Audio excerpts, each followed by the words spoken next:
Welcome to My on Mondays, an explorative approach to the possessive my through narratives, art, and sound.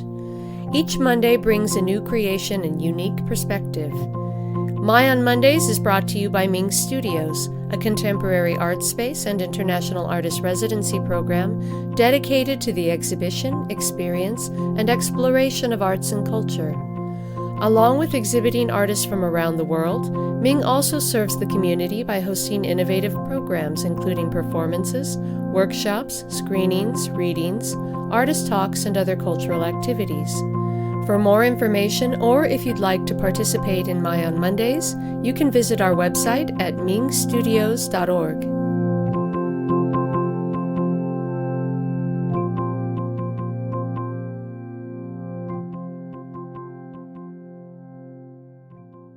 Hello, and welcome to the 92nd episode of My on Mondays. Today, our featured artist is Tomas Baiza, this being part 1 of 2 episodes with Tomás.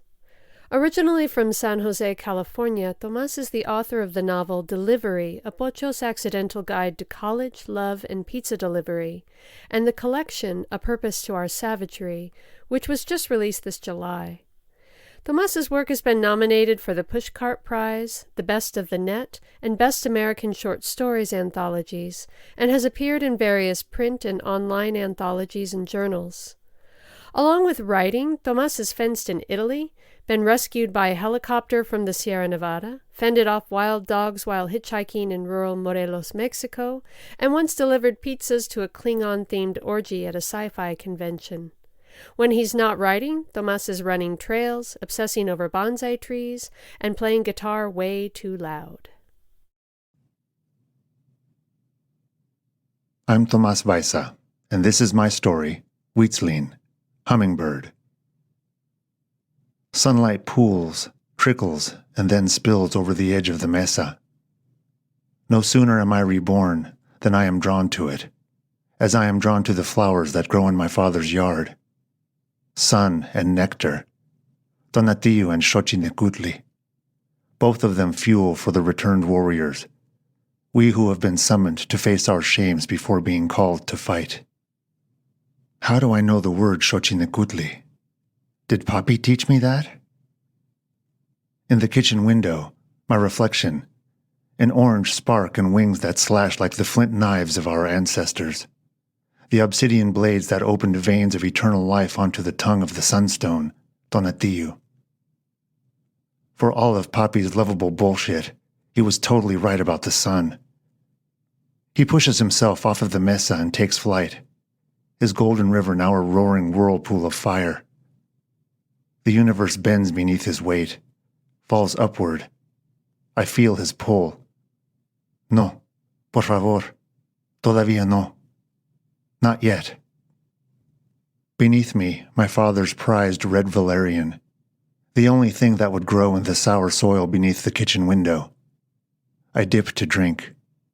Its delicate blossoms are the shade of my mother's too bright lipstick that she would wear even when gardening. Twist, bend, attack, retreat. Every flower is an invitation to violence or love, my blurred wings fed by their essence. Tonatiuh kisses my black beak. My eyes flutter with his call. Not yet. Please. But I'm distracted by a flash. Another warrior called back. Our kissing shrieks bounce off of the kitchen window as we spin and joust. I sense that she, my rival, has already served her purpose. She's at peace. But I have not yet made things right. She retreats to a high branch of the massive honey locust that my father would call ese pinche árbol de mierda, that piece of shit tree, for all the tiny leaves that it would drop, impossible to clean, our rakes useless in the high desert autumn. But now it is full and green, a perfect redoubt for my rival. Through the window I can clearly see into our kitchen. A jar of agua de Jamaica is cooling on the table. Papi makes Jamaica for Mom every Saturday. I spin to face my rival. I am home, I shout. No time, she chirps from her branch. He is rising. No, todavía no. In the kitchen next to the ancient wall phone is the calendar that the panaderia gives its most loyal customers every January. Papi, I asked him once, how come the calendar shows the 16 de septiembre, but not the 4th of July? My father looked up as he stirred my mother's agua de Jamaica, a wry smile spreading across his brown face. Porque a los mexicanos de México no les importa la verga la independencia de Gringolandia, he said. Because the Mexicans of Mexico don't give a shit about Gringolandia's independence. Well, I don't give two shits about the All Saints days, I shot back. You can tell the Mexicans that for me. My papi's shoulders shook in silent laughter as he stirred the deep red tea. Híjole, mija, he said. Eres una verdadera bestia. You're a real beast. And if the unfamiliar civic and religious holidays weren't enough, the calendar would feature monthly depictions of nuestros antepasados, our ancestors. Aztec stuff, like the scenes on all the lowriders that bounce past at every Cinco de Mayo parade. Chesty bombshells swooning in the arms of feathered warriors carrying them up the steps of a pyramid, snatching them from the jaws of flying serpents, rescuing them from the grasping hands of Spanish conquistadors. It seems that my stunning prom queen predecessors had trouble taking care of themselves. A dozen Salma Hayeks surrendering themselves to a dozen Benjamin Bratts. Papi, do you really believe that's what our ancestors looked like? I asked him once. They all look so perfect. Don't you think any of us were fat or dorky? I mean, didn't any of them have big foreheads or underbites or hammer toes back in the day? Do you seriously think all those Aztec women shaved their legs? My papi took a sip of tea from the spoon and shrugged. Ni idea, he said. No clue. But some myths are worth believing in, mijita. Every thought of papi threatens to send me plummeting to the ground from shame. Only Tonatiuh lifts me and drives me to my last task before I go on to fight forever. The calendar on the kitchen wall says July. A square in the middle of the month is circled in red pen. I press as close to the window as I dare, my wingtips brushing the glass. July 16th. The year. My wings falter. Even the roaring sun can no longer hold me up.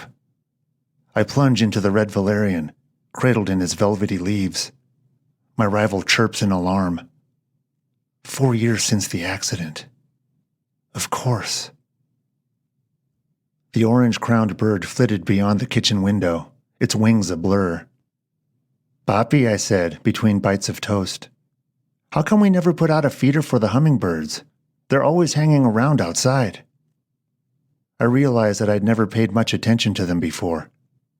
Ever since Papi had gotten sick, I'd found myself noticing new things, wondering what else was happening around me that I'd never thought much about. My father stood hunched at the stovetop, his emaciated forearm shaking as he stirred the agua de Jamaica with a long wooden spoon. He braced himself against the counter and squinted across the kitchen. Porque they deserve better, mija. That fake food is bad for them. We've been getting more and more ever since they started destroying the woods and meadows up the hill, where those Richie Riches live, he said, his weak voice full of venom. Have you seen what they're calling that new development up there? The view from the top. Pinches pendejos. I nodded, barely listening, my eyes focused on the flashing orange hummingbird. After checking that it was safe, the little bird dipped its beak to drink from the valerian's red blossoms.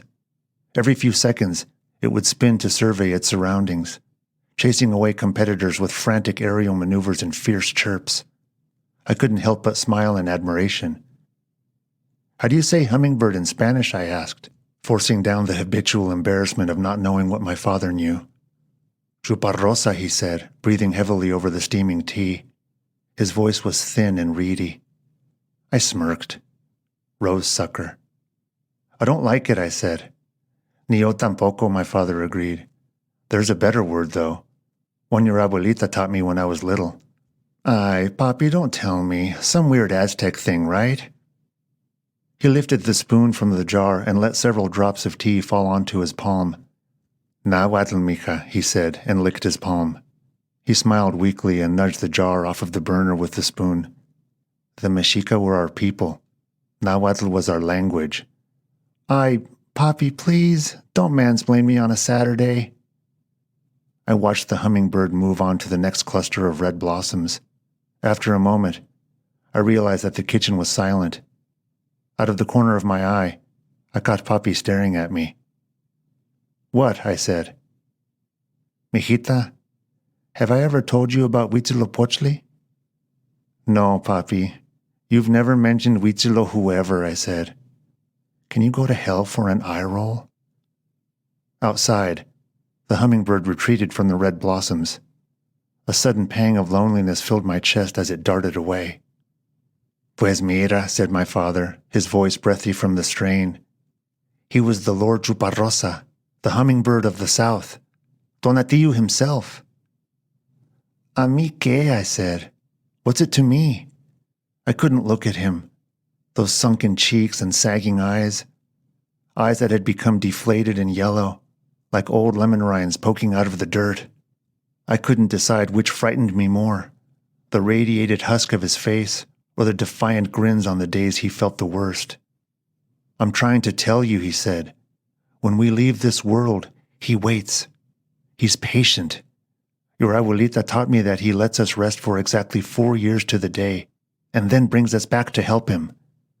Since the beginning, mija, he honors us as Huitzilin, as hummingbirds, his most honest and loyal warriors." "Why are you saying these things?"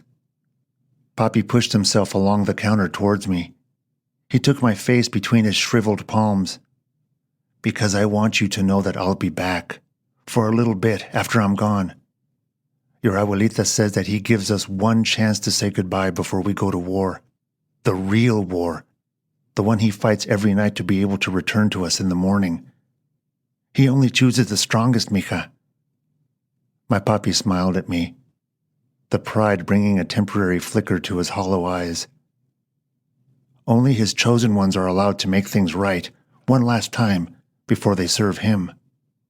"God, Papi," I yelled, "you can't seriously believe that superstitious shit." I hated him for being sick, for making me miss him before he was even gone, for trying so hard, and now for going crazy. Wasn't dying enough? Did he have to do it insane, too? I ran from the kitchen to the garage and slammed the car door before he could catch me, frail from the radiation. He yanked on the door handle and tripped alongside the car, still in his slippers as I pulled into the street. I watched him shrink in the rear view and gasped through the tears when he fell, sprawling onto the pavement. How could I have done this, leaving him face down on the street, weak and alone? I raged at my cruelty and cowardice. Blind to the curve in the road, I screamed as the car broke through the guardrail and tumbled into the canyon. A whirring nearby, past the blossoms. He calls! Get up! My rival's wings stir the leaves above me. I rise from the dirt. The sun reflects off of my feathers. Blood orange jewels dazzle in the kitchen window's reflection. She retreats again to her branch. Hurry, she warns. I know she's right. With every minute, the roar of Tonatiuh's fire grows louder, more irresistible. Through the glass, I glimpse a shadow in the hallway, beyond the kitchen. I throw myself at the window. My companion chirps from her branch. Again, I crash into the glass. Tonatiuh Huitzilopochtli calls to me through the light. Child, he says, you are of no use to me, broken. I dash myself against the window a third time. There's movement in the hallway now. My papi totters into the kitchen, that bemused look on his face that always made me giggle. He's bent, but his cheeks are full, his eyes open and alert. Alive. My papi is alive. I turn to let the sun dance off of my feathered armor and lift my beak to the sky. My companion answers from her branch. 2 tiny war trumpets pierce the cool morning air. Papi steps up to the table and places his hands on the large glass jar, testing the agua de Jamaica. I spin and whirl, throw my most furious poses, but he does not notice. My warrior blood froths at the snub. I am home, I shout. I am here. Papi lifts the jar and begins to turn away. I speed at the window, heedless of my tiny body or my companion or Tonati or the coming battle. The glass cracks with the impact and I tumble, crashing through the branches of the red valerian until I fall through to the dirt below. Panicked chirps rain down from the honey locust tree. Far above, Tonati Huitzilin groans. My tiny leg hangs limp, but my wings are still sharp. They lift me again and the sun's call is stronger than ever. My companion's shrieks are bloodthirsty and feral. She's close to giving in. No, todavía no. Not yet. Papi peers wide-eyed through the window, his face haloed by the spiderweb crack I've left in the glass. I rise before him. My armor glows fierce in the light. Despite my broken leg, I bob, I weave, I thrust and parry for him. See me, I shout. I am strong. I hover in the chill morning fire and then approach the window. My father and I stare into one another's eyes. I'm sorry. Papi jerks back and trips against the table. The jar of agua de Jamaica falls and shatters at his feet, spraying steeped hibiscus across the floor. I am drawn to the crimson sweetness, almost as desperately as I am to the sun. Slowly, my father turns to face the calendar on the wall.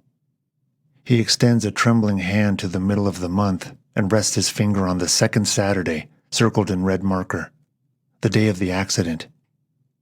His eyes sparkling, he stares back at me through the cracked window, proud tears lining his cheeks.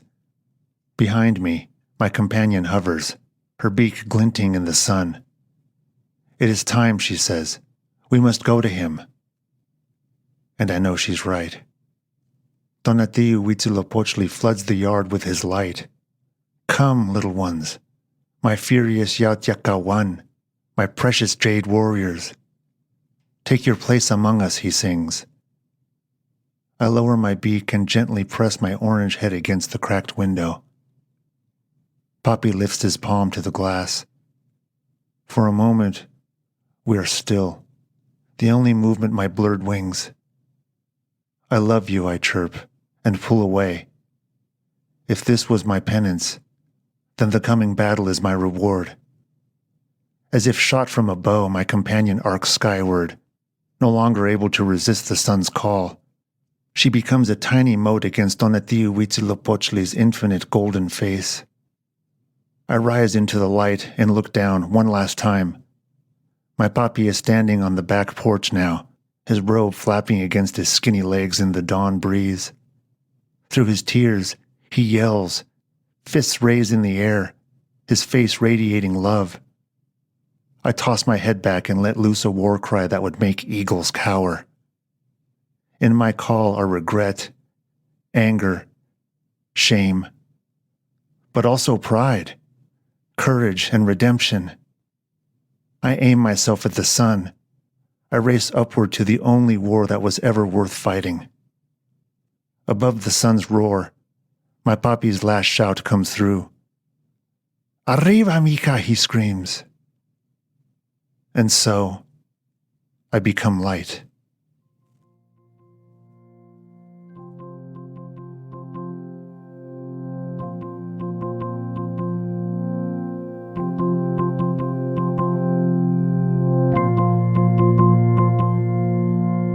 Thank you for joining us today. We'll be back next Monday. Tune in.